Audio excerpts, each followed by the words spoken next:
সুপ্রভাত। আজকে আমরা পেলিং ছেড়ে রাবাংলা চলে যাব এবং যেতে গিয়ে পেলিংয়ে যে বাকি সাইট সিনগুলো আছে সেগুলো দেখব।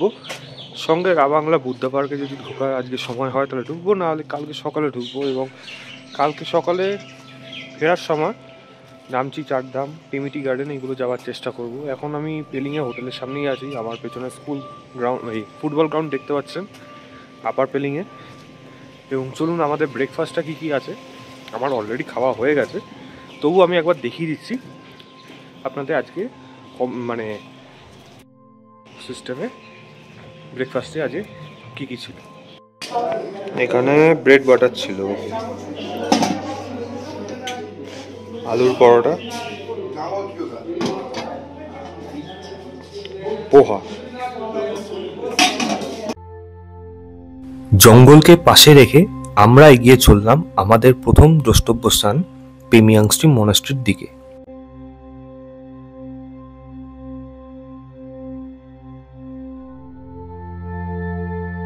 যাত্রাপথে আমরা প্রথমে এসে পৌঁছালাম পেমিয়াংস্টি মনাস্ট্রি।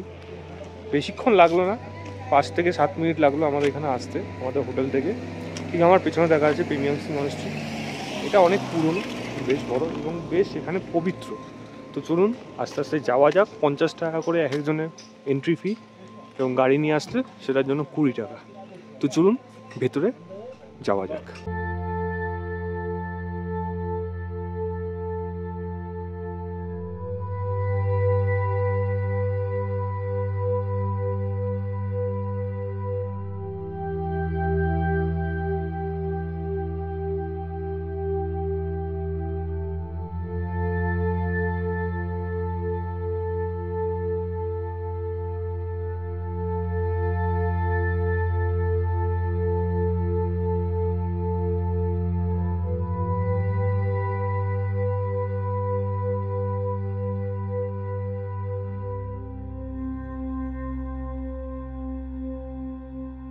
পেমিয়াংসি মনাস্ট্রি 1647 সালে লামা লাসুনচেম্পু দ্বারা প্রতিষ্ঠিত করা হয়।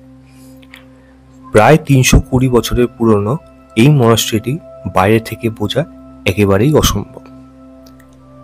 খুব সুন্দরভাবে মনাস্ট্রিটি মেনটেন করা হয়ে থাকে।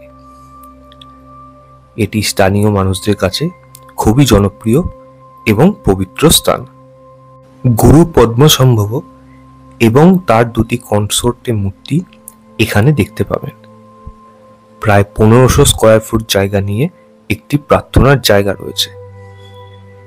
এখান থেকে সিকিমের প্রাচীন এবং দ্বিতীয় রাজধানী রাবদান্সের রুইন্সও দেখা যায়, যা আপনারা কিছুক্ষণ পরেই দেখতে পাবেন। ফটোগ্রাফি ভেতরে অ্যালাউ না, তাই ভেতরে দেখাতে পারলাম না। তবে হ্যাঁ, ভেতরে অনেক কিছু জিনিস রয়েছে, যার মধ্যে একটা মিউজিয়াম রয়েছে যেটা অবশ্যই মিস করবে না। সেখানে 300 থেকে 400 বছর পুরনো বিভিন্ন সরঞ্জাম, যাবতীয় জামা কাপড়, বাসনপত্র এবং সে আরও অনেক কিছু রয়েছে, যেগুলো হয়তো সব কিছু আমার পক্ষে বুঝে ওঠা সম্ভব না। সেটা আপনারা সচক্ষে দেখলেই বুঝতে পারবেন। যদি বুঝতে না পারেন গুগল করে নেবেন। আমি পরে গিয়ে এগুলোকে গুগল করব, কিছু কিছু জিনিস জানতে হবে, কিন্তু এগুলোকে মিস করা যাবে না। কারণ ভেতরে এই দুষ্প্রাপ্য জিনিসগুলো কিন্তু সচরাচর সব জায়গায় দেখতে পাওয়া যায়। এবং এখানে ভেতরে যে চ্যান্ট করছে সেগুলো ভিডিও করা যায় না, তবে সেটি শোনার যে সৌভাগ্য হলো সেটা সত্যি মানে ভাগ্যের ব্যাপার। মানে চ্যান্টগুলো আপনার এমনি মনে ভক্তি এনে দেবে।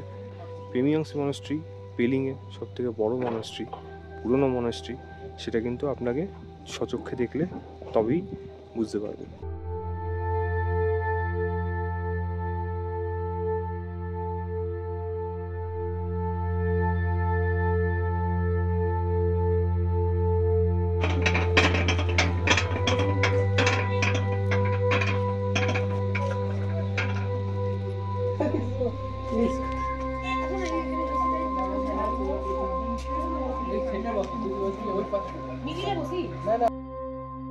আমাদের এবার দ্বিতীয় গন্তব্যস্থান হল সিটকিয়ং বার্ড পার্ক এবং রাবদান্সের ruins.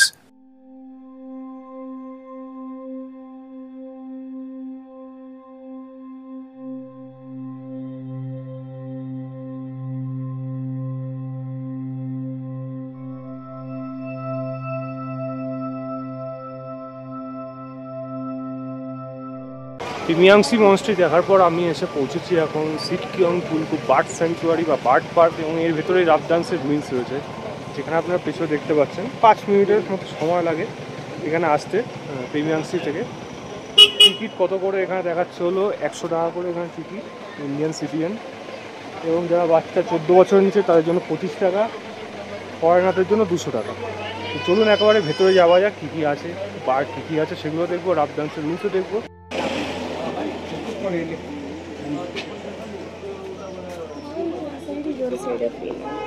First wings pa. Na, yung nama zoom ko.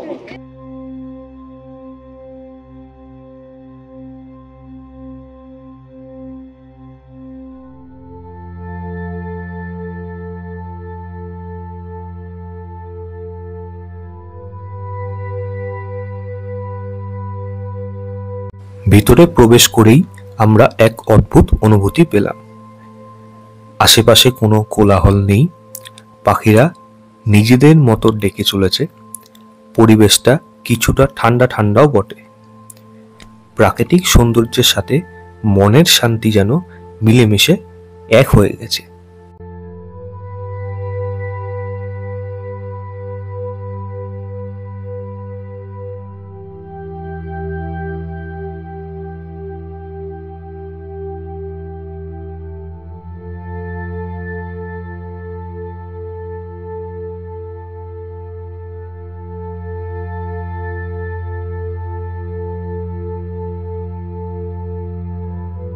বেশ কিছুক্ষণ এই শান্ত পরিবেশের মধ্যে দিয়ে হাঁটার পর অবশেষে বার্ড পার্কের দ্বিতীয় গেটে এসে পৌঁছালাম, যেখানে আমাদের সবার টিকিট চেক করা হলো।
ভিতরে প্রবেশ করে আশেপাশের পরিবেশ আপনাকে মুগ্ধ করে তুলবে, এবং পাখির ডাকগুলি চুম্বকের মতো তাদের দিকে টেনে নিয়ে যেতে চাইবে।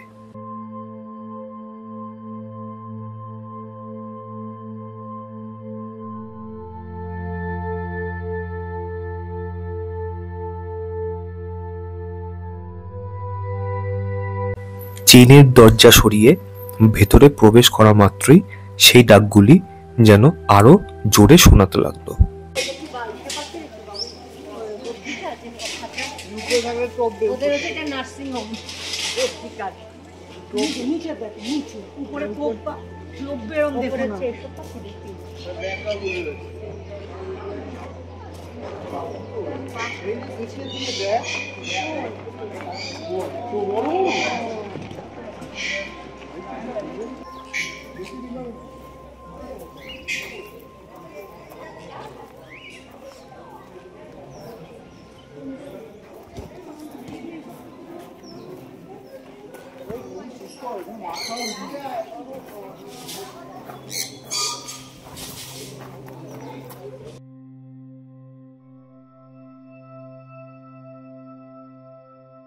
আমরা আস্তে আস্তে এবার নিচের দিকে নেমে যেতে লাগলাম, যেখানে পাখিগুলিকে আরো কাছের থেকে দেখা যাবে।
এখানে ঘুরে দেখতে বেশ খানিকক্ষণ সময় লাগবে এবং বেশ কয়েকবার উপর নিচ করতে হবে। আমার অনুরোধ, বয়স্ক মানুষ এবং যাদের হাঁটুতে ব্যথা তারা এখানে না আসলেও পারবেন।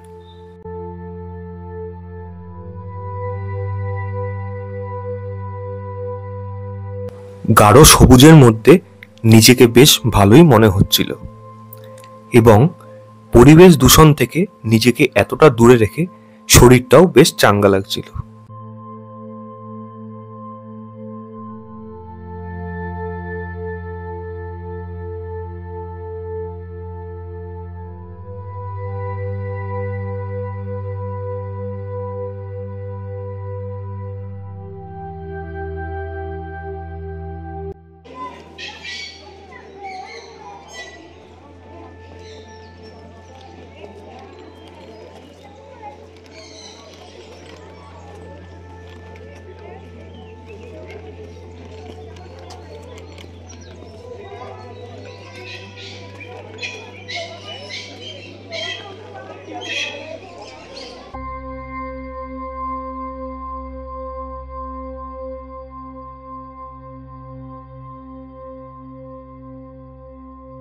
সামনের পাখিটির চোখের দিকে লক্ষ্য করলে দেখতে পাবেন ঠিক যেন অ্যাংরি বার্ডের মতো।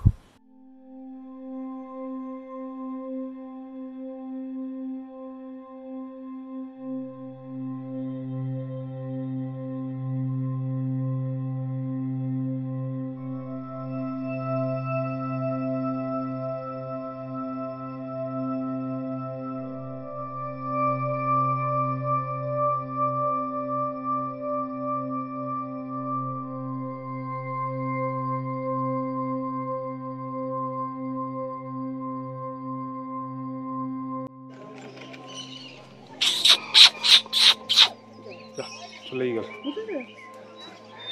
হ্যাঁ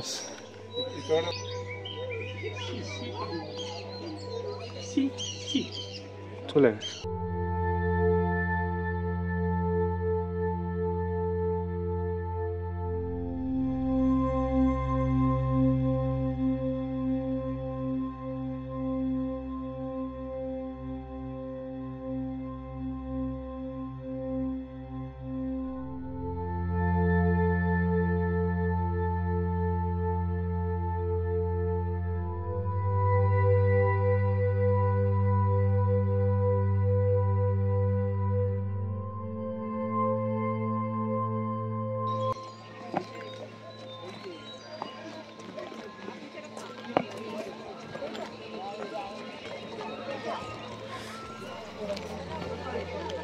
এক লাফে নিচে নাম।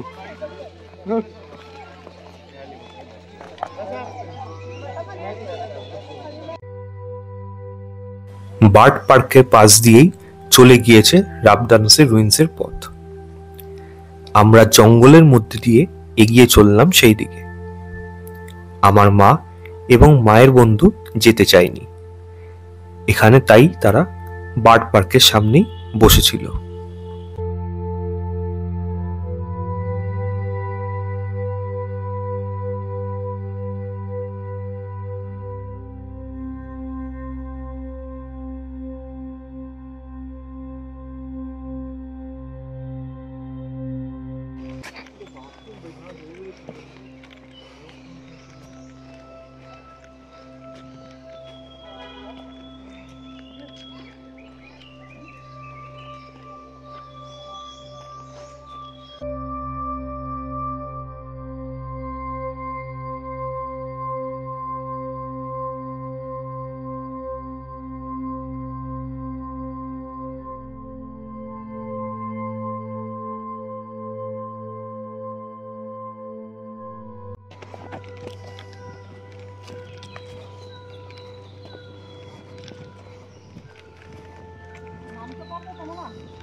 অসুবিধা হচ্ছে কি? অসুবিধা হবে না, এত সবুজ, ভরপুর অক্সিজেন, জোরেও নিঃশ্বাস না, নাক দিয়ে না মুখ দিয়ে ছাড়ো।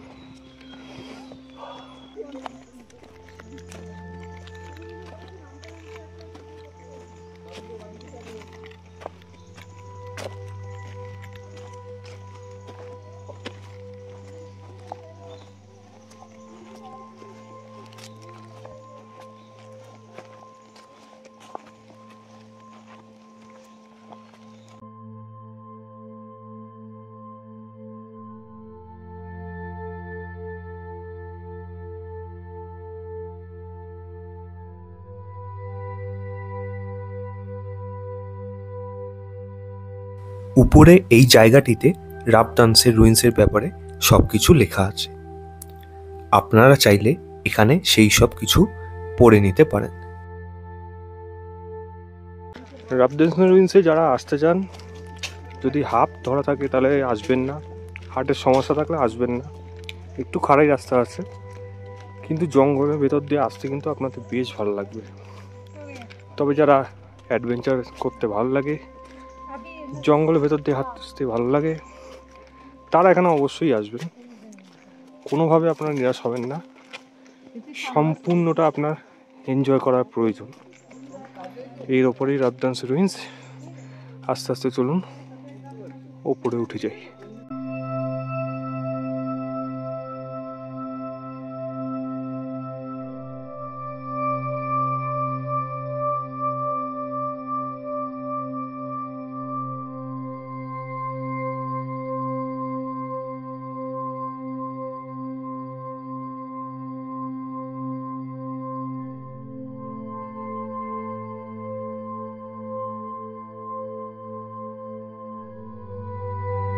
রাবদান্সের রুইন্সকে প্রাচীন সিকিমের দ্বিতীয় রাজধানী বলা হয়ে থাকে। 1670 থেকে 1814 সাল পর্যন্ত এটি ছিল সিকিমের দ্বিতীয় রাজধানী। গোর্খাদের দ্বারা আক্রমণের কারণে সেই রাজধানীর আজ শুধু ধ্বংসাবশেষই অবশিষ্ট আছে। ওই দূরে দেখা যাচ্ছে পেমিয়াংসি মনাস্ট্রি। উপরের এই জায়গাটিই ছিল সেই সময় রাজা এবং প্রজাদের মন্দির, যার কিছুটা নিদর্শন আজ আপনারা ভিডিওতে দেখতে পাচ্ছেন।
চারিদিকে ভগ্নাবশেষ ছাড়া আর কিছুই নেই।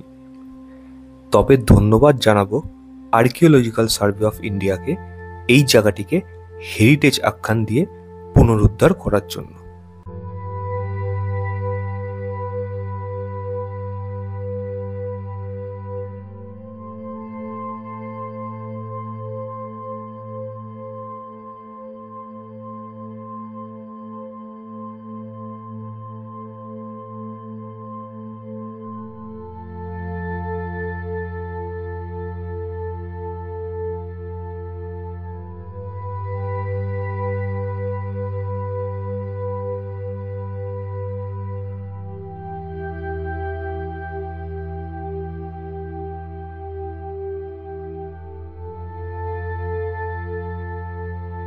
সেখান থেকে আমরা ফিরতে লাগলাম জঙ্গলের মধ্যে দিয়ে, এবং এত গাছগাছালি থাকার কারণে পরিবেশটা বেশ ঠান্ডা ঠান্ডাই লাগছিল। আমরা তারপর গাড়ি করে যেতে লাগলাম রাবাংলার উদ্দেশ্যে, এবং লাঞ্চ করার জন্য একটি ছোট্ট দোকানে দাঁড়ালাম। We are wing. দারুণ, খুব সুন্দর, ভালো জিনিস দেখলাম। রা বাংলা যাওয়ার সময় আমরা দাঁড়ালাম এখানে। এখানে আগে একবার দাঁড়িয়েছিলাম চা খাওয়ার জন্য এখানে। এখন দুপুরে লাঞ্চ করার জন্য দাঁড়িয়েছি, বাট আমি নেবো মোমো, বাকিরা যে যার মতো নিচ্ছে। ছোট্ট একটা দোকান এবং স্লোপের মাঝখানে টার্ন পয়েন্টে আমরা দেখতে পারেন প্রত্যেক গাড়ি নামছে, নেমে ঠিক ওইদিকে চলে যাবে। জায়গা পরিবেশটা ভালো, খাবার কীরকম হয় সেটা না খেয়ে তারপর জানাচ্ছি।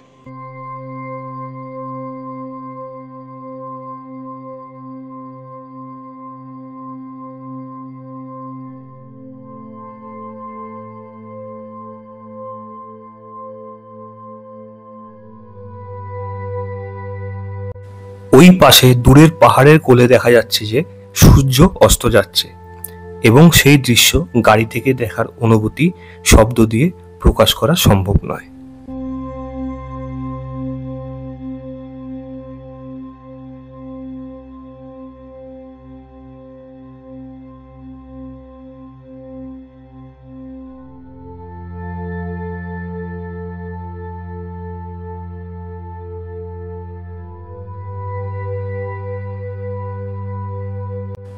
রাবাংলা যাওয়ার রাস্তার অবস্থা খুব একটা ভালো না, তার উপর বৃষ্টি হওয়ায় সেটি আরো খারাপ হয়ে গিয়েছে। তবে বলে রাখি, বেলা বেশ হয়ে যাওয়ায় আমরা লাঞ্চে মোমো, চাউমিন, চা, বিস্কিট ইত্যাদি খেয়ে নিয়েছিলাম।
এখন আমরা এসে পৌঁছালাম, সময় বাজে হলো 5:52, প্রায় 8 মিনিট বাকি 6টা বাজতে।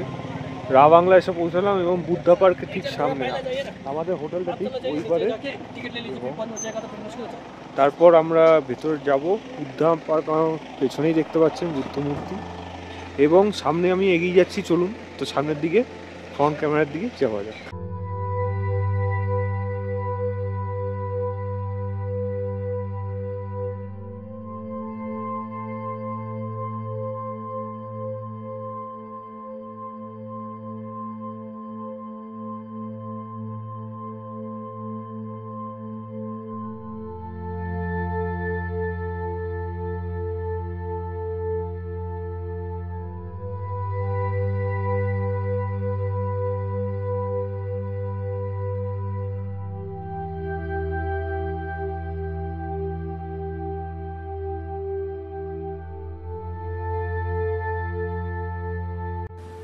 রাবাংলার এই বুদ্ধা পার্কটি 2006 থেকে 2013 সালের মধ্যে তৈরি করা হয়েছে। গৌতম বুদ্ধের 2550তম জন্মবার্ষিকীতে 60 টন তামা এবং অন্যান্য ধাতু দিয়ে প্রায় 130 ফুট অর্থাৎ 40 মিটারের এই মূর্তিটি স্থাপিত করা হয়েছে, যা 2013 সালের 25শে মার্চ দলাই লামার দ্বারা উদ্বোধন করা হয়।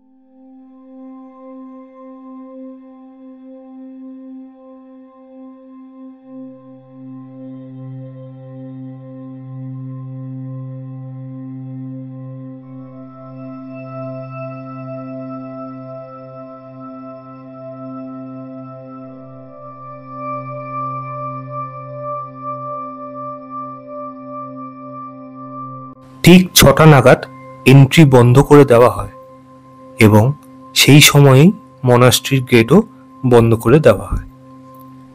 সবার আগে আমি পৌঁছতে অনেক রিকোয়েস্ট করায় একমাত্র আমাকেই ঢুকতে দেওয়া হয়েছিল, তবে বাকিদের দেওয়া হয়নি এবং ভিতরে ফটোগ্রাফি অ্যালাউ নয়।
আমরা চারিদিকটা ঘুরলাম এবং উইশিং ওয়েলে মনস্কামনা করলাম।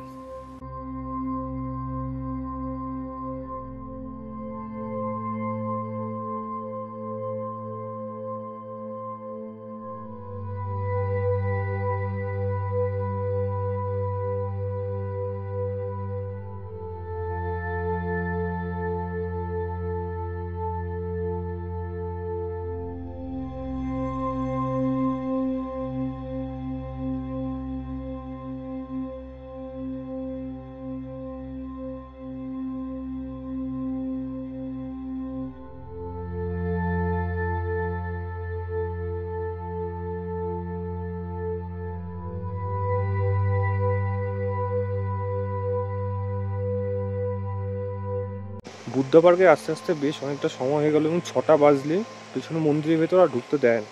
যদিও আমি অনেক রিকোয়েস্ট করতে শুধুমাত্র আমি সেই টাইমটা পৌঁছাতে পেরেছি, বন্ধ হয়ে গেছিলো তবু বলার পর ছাড়লো। কিন্তু আমার বাকি ফ্যামিলি মেম্বাররা দুজন আসতে পারেনি, মা আসতে পারেনি দূরে দাঁড়ানো, বাকিটা কিন্তু ঢুকতেও পারেনি কারণ যেহেতু সময় পার হয়ে গেছে। এবং এখানে লাইটও দেখলাম যেরকম সাইজে ঠিক আছে, কিন্তু মনে হয় আরও একটু লাইটের প্রয়োজন থাকার প্রয়োজন এই জায়গায়। এবং যার জন্য বুদ্ধা পার্কে যতটা সুন্দর আরও ভিউ আসার দরকার, ওয়েদার অ্যাটলিস্ট এখানে ঠিক থাকা সত্ত্বেও বাইরে মেঘলা, তবুও যেন সেই রূপটা যেন ফুটে ওঠেনি কোথাও মনে হচ্ছে। ভেতরে আমরা গেলাম, আমরা বলতে শুধুমাত্র আমি গেলাম, ভেতরে দেখে আসলাম এবং সেখানে আলাদা করে দেখুন বললাম প্রত্যেক বুদ্ধ পার্কে কিছু কিছু জিনিস থাকে, সেগুলো খুবই অল্প সময়ের মধ্যে আমাকে দেখতে হয়েছে এবং বাকিটা আমাদের ভাগ্যে নেই যখন, তো কিছু করার নেই। চলুন বাইরেটা অনেক কিছু আছে সেগুলো দেখার, আশপাশটাও বেশ সুন্দর এবং মেঘলা ওয়েদারের জন্য কাঞ্চনজঙ্ঘা দেখার তো কোনো চান্সই নেই। চলুন সামনে এগিয়ে যাওয়া যাক।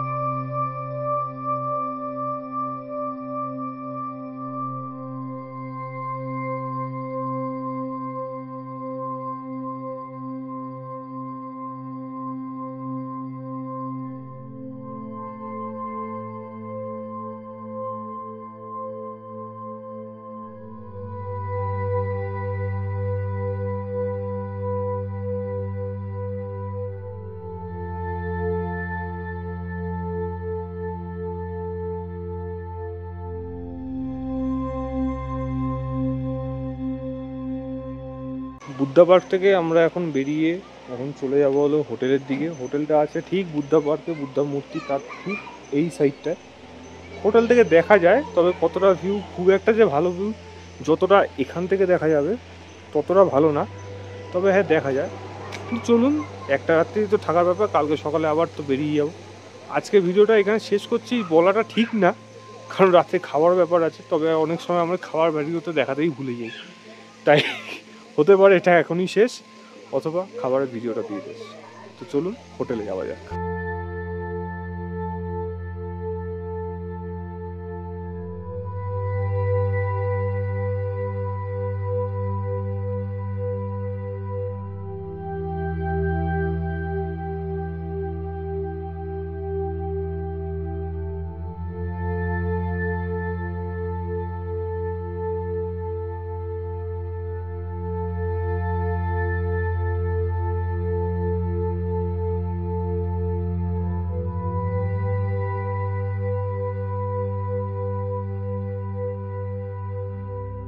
মাত্র 1 মিনিটের মধ্যে আমরা হোটেলে পৌঁছে গেলাম এবং ডিনারে মাছ ভাত, ডিম ভাত এবং চিকেন ভাত নিয়েছিলাম।